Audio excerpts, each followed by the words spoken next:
சுக்கிரன் பார்வை படுதல் வேண்டின் எங்கள் இறைவன் கணபதி இடக்கையின் கீழே சுக்கிரன் பார்வை படுதல் வேண்டின்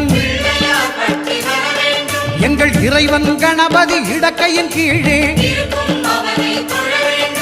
புத்திர பாக்கியம் தருகிற பகவான் சுக்கிரன் அங்கே குடியிருப்பான். அவன் கற்பக கடவுளை கண்டவர் தமக்கு பொன் பொருள் அள்ளி கொடுத்திடுவான்.